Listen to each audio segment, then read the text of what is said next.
అమృతరావుని హత్య చేసొస్తున్నాను. అమృతరావు గారిని హత్య చేసావా? ఎందుకని? అది నా జీవిత లక్ష్యం. ఓహో, ఎంత గొప్ప లక్ష్యం తల్లి. 506. Yes sir. పిచ్చాసుపత్రికి ఫోన్ చేయవయ్యా.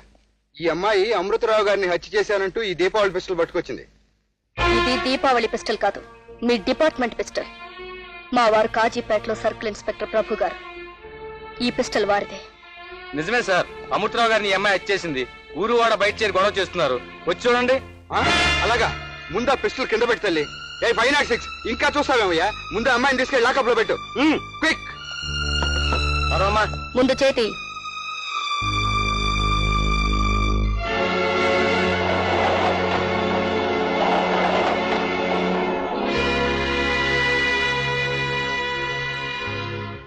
నమస్కారం ఇన్స్పెక్టర్ గారు. ఓ రండి సుబ్రహ్మణ్య గారు, కూర్చోండి. ఏమిటి ఇలా వచ్చారు? అమృతరావుని హత్య చేసిన సంధ్యను ఒకసారి కలుసుకుందామని వచ్చాను. ఆవిడతో మీకేం పని? సంధ్య ఎవరో మీకు తెలీదా? నాకెలా తెలుస్తుంది? నాథూరాం గాడ్సేకి నాయనం కావచ్చు. కాదు, 15 ఏళ్ల క్రిందట శివాలయం వెనక పెంకుటింట్లో ఆహుతైపోయింది ఓ కుటుంబం. అందులో మిగిలిన ఒక్కగానొక్క ప్రాణం సంధ్య. ఓ, అగ్ని ప్రమాదంలో చనిపోయిన ఆ సోమయాజుల కుటుంబం. అగ్ని ప్రమాదం అని మీ రికార్డులో రాసి అతి కంగారుగా ఆ శవాలను పోస్ట్ మార్టం కూడా చేయకుండా పూడ్చిపెట్టారే, ఆ కుటుంబం. అదేమిటి పూజారి గారు, శవ పంచాయతీ జరిగింది పెద్దల తీర్మానం ప్రకారమే పూడ్చిపెట్టాం. ఆ తీర్మానమే సవ్యంగా జరుగుంటే ఈ రోజు అమృతరావు ఇంత హీనంగా చచ్చిపోయే పరిస్థితే వచ్చుండేది కాదు. ఇంతకీ మీరు ఎందుకు వచ్చారో చెప్పండి. సంధ్యతో మాట్లాడాలి. వీల్లేదు. ఆ పంచాయతీ తీర్మానంలో మీకు కూడా భాగం ఉండడం చేత వీల్లేదా, మరేదైనా కారణం ఉందా? చట్ట ప్రకారం హంతకురాలతో మాట్లాడే అవకాశం ఎవరికీ ఉండదు. అలాగా? చట్ట ప్రకారమే మాట్లాడే అవకాశంతో లాయర్ని వెంట పెట్టుకునే వస్తాను. సెలవు.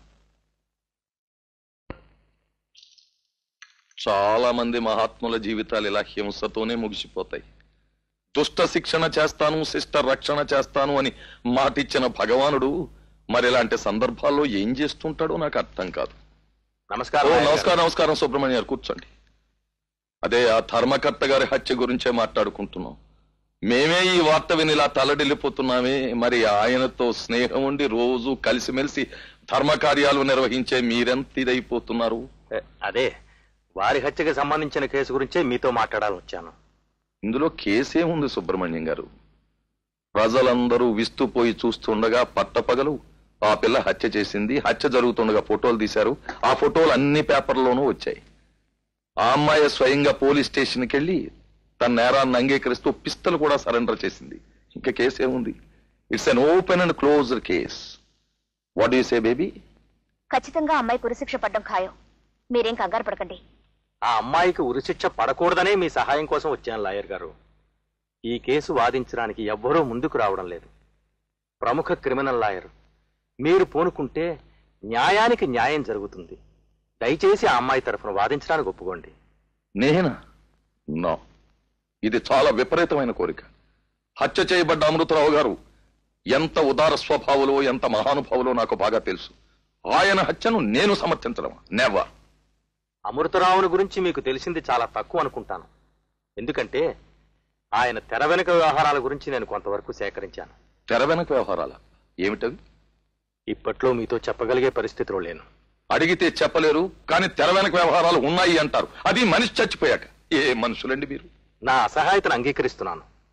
మీరు సహాయం చేస్తే ఇంకొన్ని నిజాలు బయటపడొచ్చు. ఇంపాసిబుల్. నేనే కాదు, నేరం ఇంత స్పష్టంగా కనిపిస్తున్న ఈ కేసును డిఫెండ్ చేయడానికి ఏ లాయరు ముందుకు రాడు. ఒకవేళ ఎవడైనా వస్తే వాడంత మూర్ఖుడు, జ్ఞాన శూన్యుడు, మతి లేనివాడు మరొకడు ఉండడు. ఇన్ని అవలక్షణాలు కలిగిన ఫూల్ ఎవడైనా దొరికితే దొరకొచ్చేమో. మీరు వెళ్ళొచ్చు.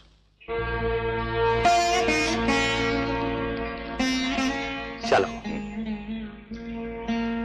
ఆగండి పూజారి గారు, ఈ కేసు నేను వాదిస్తాను. అవును పూజారి గారు, ఈ కేసు నేను వాదిస్తాను. దైవ సన్నిధిలో అహర్నిశలు గడిపే అర్చకుడుగా మీ మాట మీద గౌరవించి నేను ఈ కేసు వాదిస్తాను. బాబు, మీరంటున్నది నిజమేనా? నిజమే పూజారి గారు, మీరు నిశ్చింతగా వెళ్ళండి. సాయంత్రం వచ్చి కలుసుకుంటాం. చాలా సంతోషం బాబు. అమాయకుల పాలిట భగవంతుడు ఉన్నాడని మరోసారి రుజువు చేశావు. నీకోసం గుడిలో ఎదురు చూస్తుంటాను. వస్తా బాబు. ఏమాయ్ ప్రభాకరం, నిజంగా కేసును వాదించదలుచుకున్నావా? అవును మావయ్య. ఎందుకంటే మీకు అంత ఉబ్బలాటం? నేను మూర్ఖుణ్ణి, మతిలేని వాణ్ణి, జ్ఞానశూన్యుణ్ణి కాదని నిరూపించడానికి. అందుకని ఇలా కృతజ్ఞత లేకుండా ప్రవర్తిస్తావా? నేను వద్దని వదిలేసిన కేసుని నువ్వు వాదిస్తావా? మావయ్య, నువ్వు కావాలనుకుని కాజేస్తే తప్పు, వద్దనుకుని తీసుకుంటే తప్ప? ప్రభాకరం, నిన్ను అల్లుడుగా తిట్టలేకపోతున్నాను, కానీ ఈ కేసు టేకప్ చేస్తున్నందుకు నా జూనియర్ గా నిన్ను తిట్టిన తిట్టకుండా తిట్టాలనిపిస్తోంది. నా పరువు ప్రతిష్టలను కాపాడే మనిషివి అయితే ఈ కేసును టేకప్ చేయడానికి వీల్లేదు. మావయ్య, ఎంతకాలం నీకు జూనియర్ గా ఉన్నాను, ఇప్పుడు సీనియర్ ని మించిన జూనియర్ గా పేరు తెచ్చుకోవాలనుకుంటా. Prabhakaram, you are going too fast. But study, too study. చూసావా మమ్మీ, ఆయన మాటకు మాట జవాబిచ్చి వెళ్తున్నాడు. ఎంత పొగరు!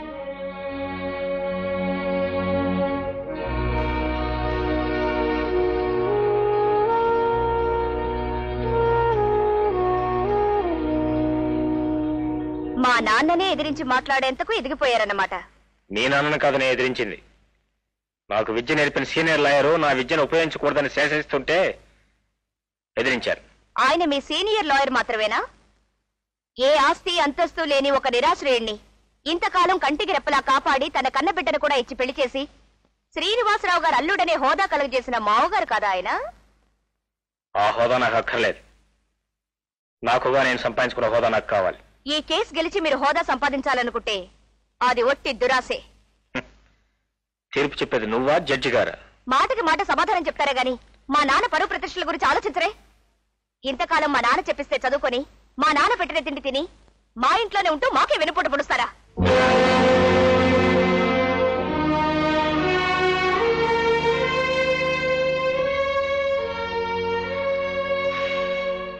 సారీ, మీ పరువు తీయటం నా ఉద్దేశం కాదు.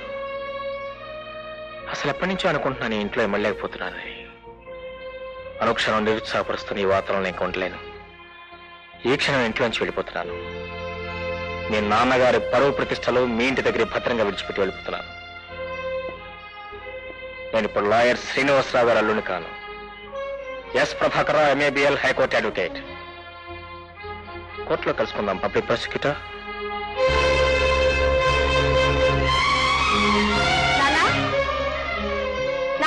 ఏమిటమ్మా? ఆయన పెట్టే బెడ సర్దుకొని ఇంట్లోంచి వెళ్ళిపోతున్నారు. ఎందుకని? ఆయన బ్రతుకుతారట. లాయర్ గా గొప్ప పేరు తెచ్చుకోవాలందట. మన ఇంటి వాతావరణం ఆయనకు అనుకూలంగా లేదని ఈ ఇంట్లోంచి వెళ్ళిపోతారట. అలాగా?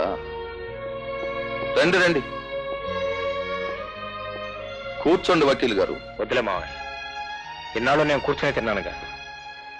ఇకనైనా నా కాళ్ళ మీద నిలబడినవాడు. ఎక్కడ? రోడ్డులోనా? కాదు, కోర్టులో. శుభం. నీ నిశ్చయానికి నా ఆశీస్సులు.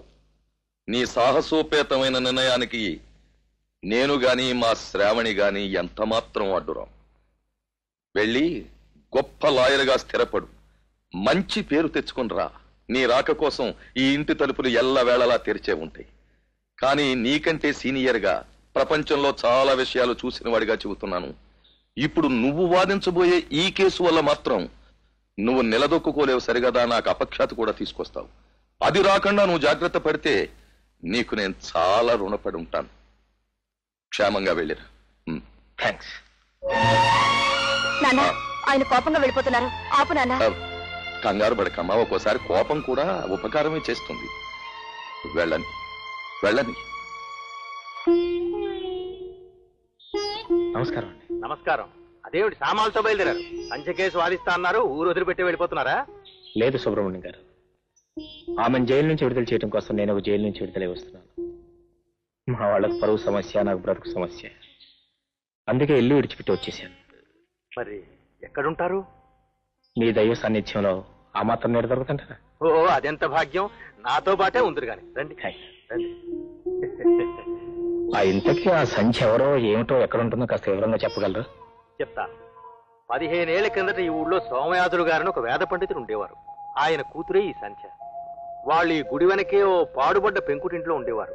ఆయన గుండెపోటుతో మరణించిన తర్వాత భార్య పిల్లలు ఇక్కడే తలదాచుకునేవారు. ఆ ఇల్లు అగ్ని ప్రమాదానికి గురైనప్పుడు ఇంటిల్లిపాది ఆహుతైపోతే ఈ సంధ్య మాత్రం మిగిలింది.